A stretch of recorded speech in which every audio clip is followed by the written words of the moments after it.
محمد محمد محمد رسول اللہ۔ السلام علیکم ورحمۃ اللہ وبرکاتہ۔ اشہد ان لا الہ الا اللہ وحدہ لا شریک لہ واشہد ان محمدا عبدہ ورسولہ، اما بعد فاعوذ باللہ من الشیطان الرجیم، بسم اللہ الرحمن الرحیم، وَمِنَ اللَّيْلِ فَتَهَجَّدْ بِهِ نَافِلَةً لَكَ عَسَىٰ أَن يَبْعَثَكَ رَبُّكَ مَقَامًا مَحْمُودًا۔ سورہ الاسراء آیت نمبر 79۔ اور رات کے ایک حصے میں بھی اس قرآن کے ساتھ تہجد پڑھا کر، یہ تیرے لیے نفل کے طور پر ہوگا، قریب ہے کہ تیرا رب تجھے مقام محمود پر فائز کر دے۔ اللہم صلی علی محمد وعلی آل محمد کما صلیت علی ابراہیم وعلی آل ابراہیم انک حمید مجید۔ اللہم بارک علی محمد وعلی آل محمد کما بارکت علی ابراہیم وعلی آل ابراہیم انک حمید مجید۔ یا ایہا الناس افشوا السلام واطعموا الطعام وصلوا الارحام وصلوا باللیل والناس نیام تدخلون الجنۃ بسلام۔ رواہ احمد فی المسند۔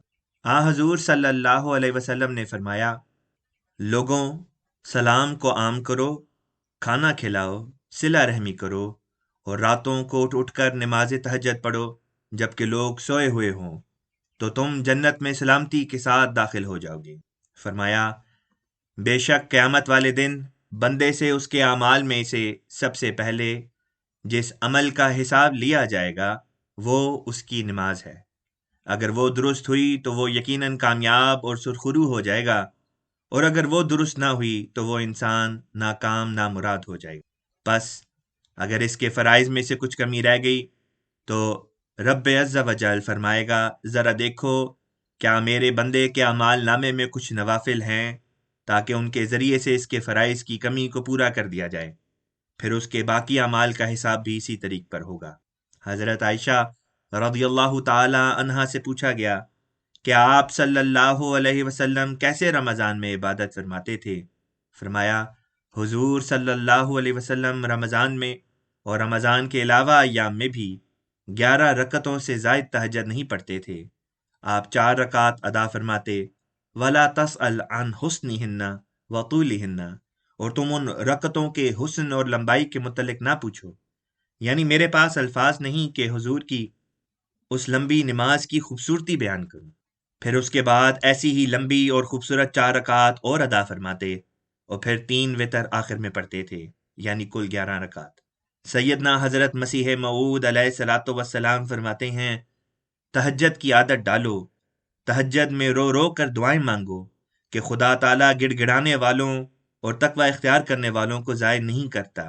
ملفوظات جلد اول صفحہ نمبر 153۔ فرمایا، ہماری جماعت کو چاہیے کہ وہ تہجد کی نماز کو لازم کر لیں، جو زیادہ نہیں وہ 2 ہی رکعت پڑھ لیں۔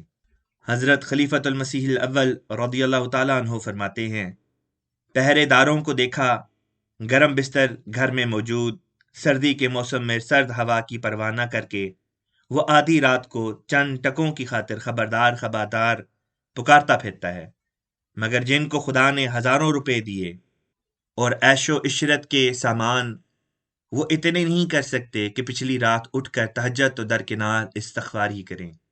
یہ عدل نہیں۔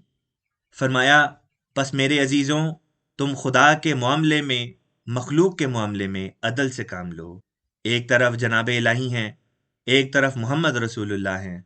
محمد رسول اللہ صلی اللہ علیہ وسلم کی دعائیں اپنے حق میں سنو، آپ کا چال چلن سنو، پھر یہ کہ آپ نے ہمارے لیے کیا کیا، اپنے تئیں جان جوکھوں میں ڈالا۔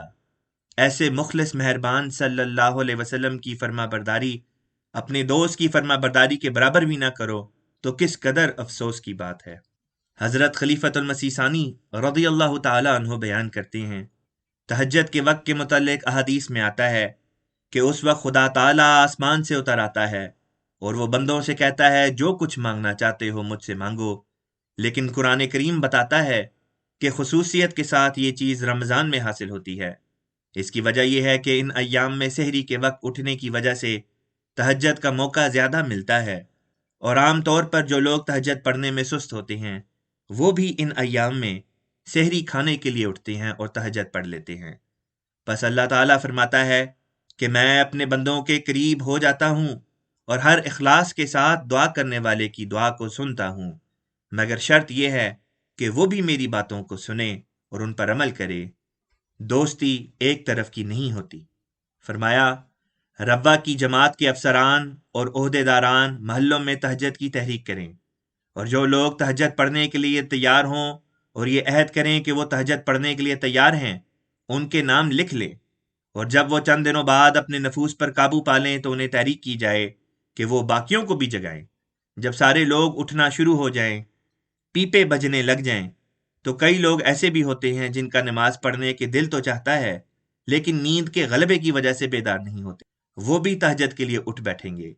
رمضان میں لوگ اٹھ بیٹھتے ہیں اس لیے کہ ارد گرد شور ہوتا ہے، اکیلے آدمی کو اٹھائیں تو وہ سو جاتا ہے، لیکن رمضان میں وہ نہیں سوتا اس لیے کہ ارد گرد آوازیں آتی ہیں۔ یہ ایک تدبیر ہے جس سے جاگنے کی عادت ہو جاتی ہے۔ بس مقامی عہدے داروں کو چاہیے کہ وہ اس کا محلوں میں انتظام کریں اور پھر اسے باہر بھی پھیلایا جائے تا آہستہ آہستہ لوگ تہجد کی نماز کے عادی ہو جائیں۔ پھر اگر کوئی تہجد کا مسئلہ پوچھے تو اسے کہو کہ اگر تہجد رہ جائے تو اشراق کی نماز پڑھو جو 2 رکعت ہوتی ہے، وہ بھی رہ جائے تو دہا کی پڑھو جو تہجد کی طرح 2 سے 8 رکعت ہوتی ہے۔ اس طرح تہجد اور نوافل کی عادت پڑ جائے گی۔ حضرت خلیفۃ المسیح ثالث رحمۃ اللہ علیہ فرماتے ہیں، اللہ تعالیٰ نے ہمیں بشارت دی ہے کہ اس کی نگاہ میں وہ لوگ جو رات کے اوقات میں سجدہ کرتے ہوئے اور قیام کرتے ہوئے عاجزی سے اپنی اطاعت خدا تعالیٰ کے حضور پیش کرتے ہیں، وہ اس کی نگاہ میں بڑا درجہ رکھتے ہیں۔ حضرت خلیفۃ المسیح رابع رحمہ اللہ تعالیٰ نے فرمایا ہے، رمضان کے ساتھ تہجد کا بہت ہی گہرا تعلق ہے۔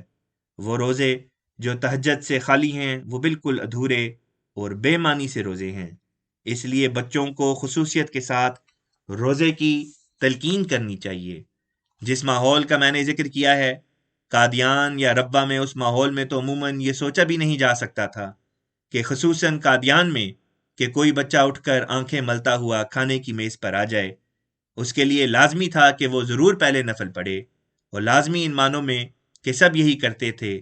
اس نے یہی دیکھا تھا اور وہ سوچ بھی نہیں سکتا تھا۔ ہمارے پیارے آقا، ہمارے پیارے امام حضرت خلیفۃ المسیح الخامس ایدہ اللہ تعالیٰ بنصر العزیز فرماتے ہیں، جو تہجد پر اٹھ سکتے ہیں ان کو تہجد بھی پڑھنی چاہیے۔ آج کل کیونکہ وقت تھوڑا ہوتا ہے اس لیے چاہیے تھوڑی ہی پڑھیں، لیکن پڑھنی چاہیے۔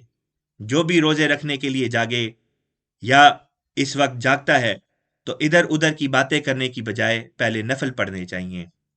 اللہ تعالی ہم سب کو ان ارشادات پر عمل کرنے کی توفیق عطا فرمائے اور حقیقی رنگ میں رمضان المبارک سے فیض یاب ہونے اور تہجد و نوافل پڑھنے کی توفیق عطا کرے۔ آمین وآخر دعوانا ان الحمد للہ رب العالمین۔ محمد رسول اللہ